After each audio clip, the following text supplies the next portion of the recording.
Solna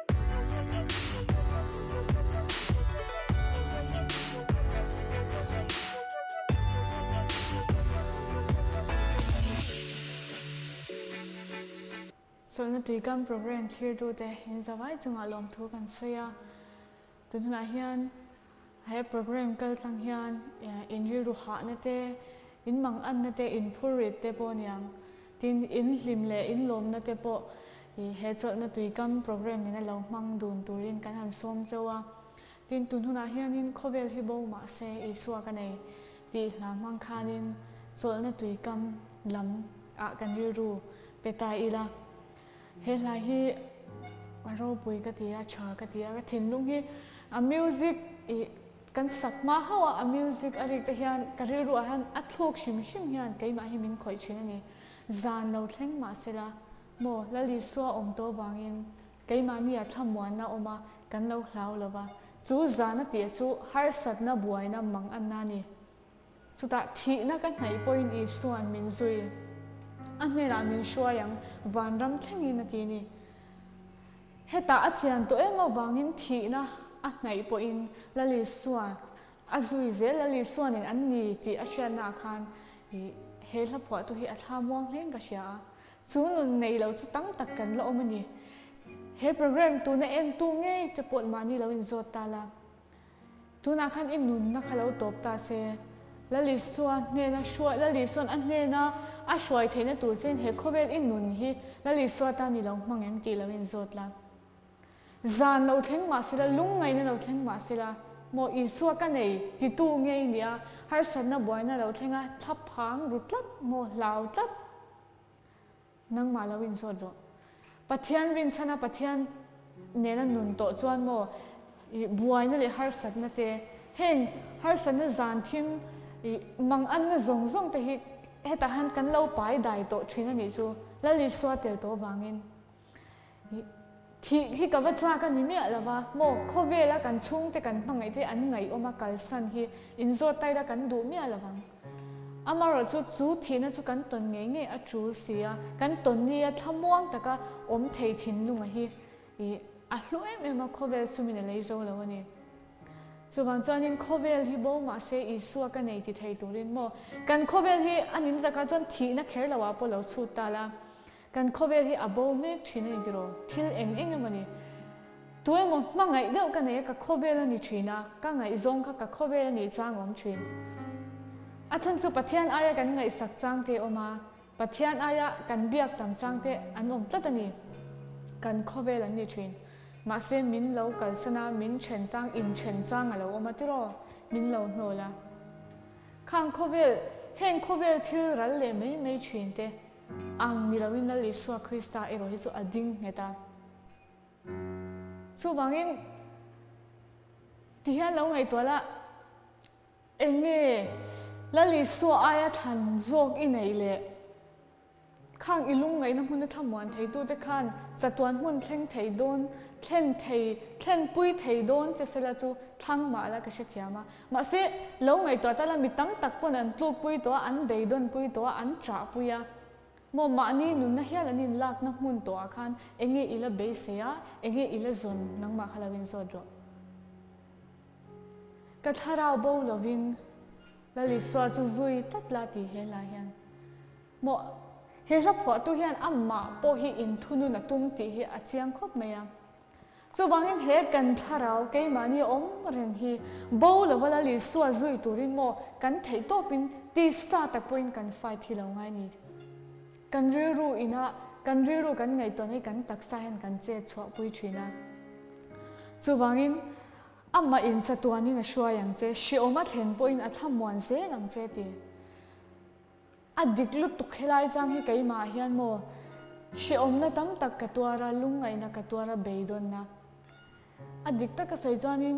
ka dai kim bek chu ka tilaw ma se nun har sa nun she om hi ka tok na save ni ma se chu mi huna chan min thamwan thei zel ani chu voini thleng hian voi khat ma ati tur hi ala thul lo pathian hian a chan vo hi kai ma hian len lo lai ala nei lo ani chu pathian chu itan hnai ve renga ibula om ve renga ani nen chuan ilung ngai alo bo theina turin la li suwa hi lo zui vela chung huna chuanin keima nun ang hi kan ti te ang i lung ngai na hmuna po mo min thamuan theitun nun lom om zia le hlim om zia hi atakhian itong ve don ani ti hi kan shil du che a tin achang to bera hian thi na ka hnai po hin i suan min zui a hne na min hruaiang vanram thlengin chumi ka thlen hunin chatuanin ka cholang ti chatuana i chol na hmun tur kha shem hun nge vanram du thang tur chu ni la vanram kan ti vekin karinga ma se kan nun zo ken a thang du si lo lai hi kan than lo kong zo hi kan la zo don ani kan du lo chunga nor liam kan la ni don ani chumi huna chan asot to don lawa he khovel boran me ka hian mo la li suatan lo nung la ti chuan hadam takin tiro i shi lo leng ma se cham lo ta ma se indo thu thang lo om ma se khovel hi bo ma se i suwa ka nei engkim dang ai poina ma ka du iti thei to don ani chu heta har sana buaina mi tang takina an thir thin har sana khamo khang zong zong kha bo ma se he khovel hi lo bo ma se mo ti to pin lo om ma se kan khovel hi la bo hin lo om ma se i suwa kan nei to wangin chu huna chuanin engkim dang ai po kan du khanin min lo thamuana min lo hadam tir thina ni ti hi atharin i lo shedonia he lai thin lung le ti tak sirin lo ngai thala inuna pathianin na athok nge yang ti hi kan sai do ni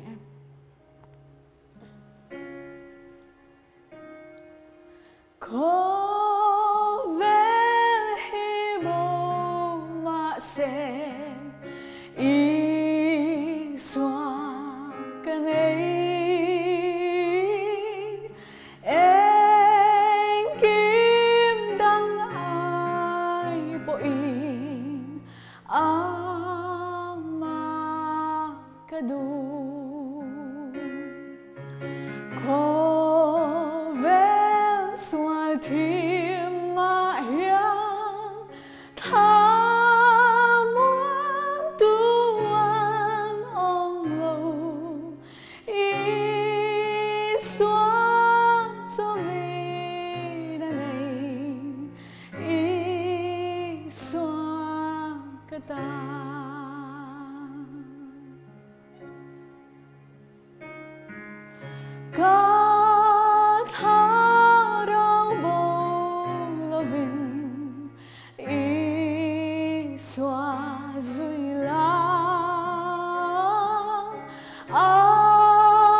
zan lo theng ma sela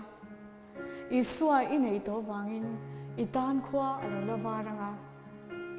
chumuna chuan ni tharau damna i suan hena changa mo i suwa thi sena wanga i nei chu i chang to don alo ni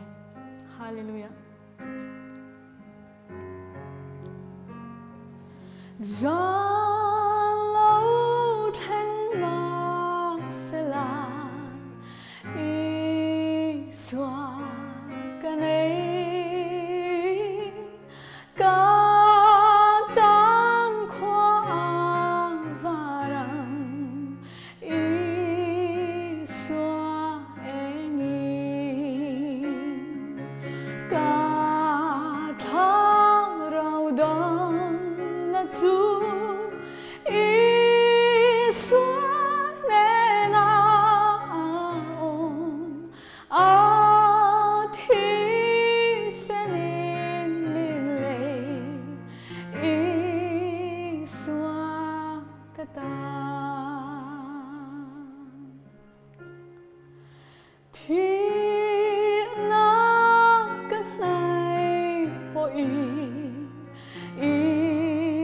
Soan min zui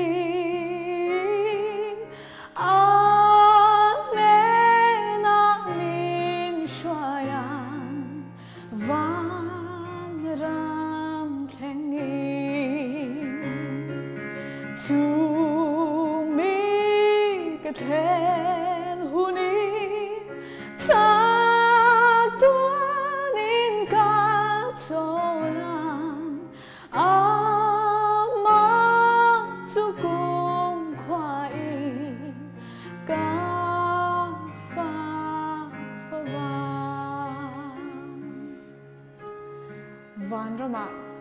nang le ke hian la li suwa kan fak dun thein turin he cholna tuikam program hi atak takin lo nun puila la li suwa lo som la ikong en ke ma shwai tu turatan ama chulo thangang che he program in lo thir thina wangin kan lo me lalparo pui bero se